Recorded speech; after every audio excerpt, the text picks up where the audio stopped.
I've never lost anybody that I care about. It's my best friend.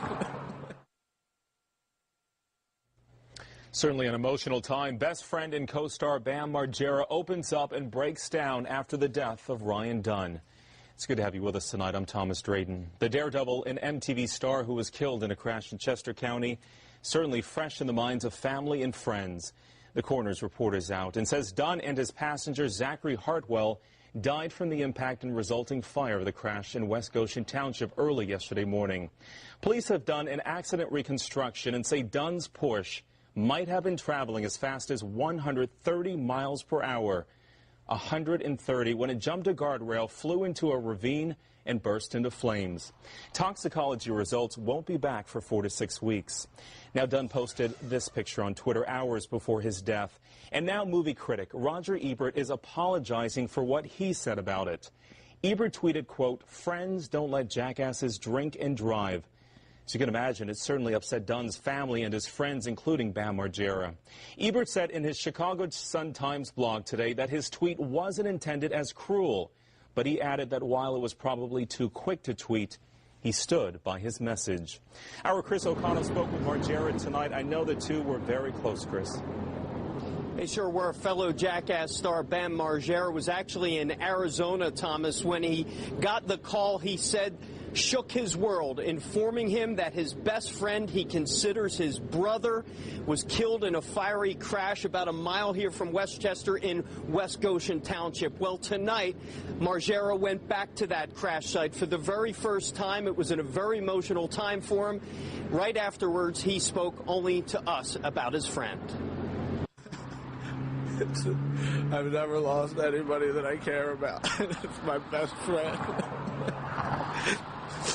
I was in Arizona when I heard, and I just remember I was with some friends having the best time ever, and at 12:30, I just started punching out the windows of the rental van and ripping out the speakers, and I don't even know why. I wasn't mad at anything or anybody, and if it's 12:30 there, that means that it was exactly when he crashed. He was the happiest person ever.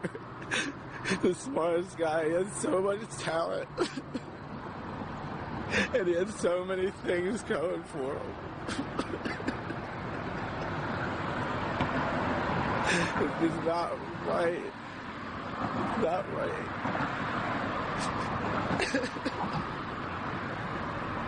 How do you get through this? A lot of people have been worried about you. I can't. Do you know how horrible it is being on an airplane for 6 hours, not being with everybody? You're just stuck on an airplane. No one had any idea, probably. It was the worst phone call I've ever got in my life, waking up to that.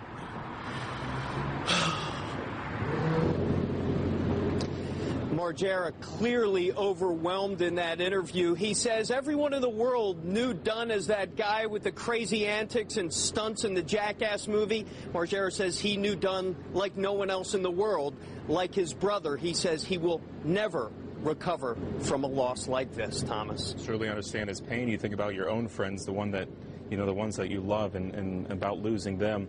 I'm curious, are fans still coming out to the crash site, Chris? Yeah, perhaps even more today than yesterday. Fans are flocking there, putting down flowers. But one thing we saw in particular was this. People coming to the crash site, fans and non-fans, trying to gather, steal anything they could get their hands on, from broken headlights to parts of the engine block. Some people actually told me they're going to put some of this stuff on eBay and sell it. T-shirts and lighters and all kinds of things have already made their way on eBay, but at the crash site, you should have seen these people pilfering away whatever they could. I talked to a police officer. They said that is illegal. That is still an investigation scene, and these people should not be doing this, but they were taking away everything they could get their hands on. And frankly, I think it's a disgrace, Thomas. It really is. It's downright low. I mean, come on, people. Our Chris O'Connell reporting tonight. It's just sad. Chris, thank you.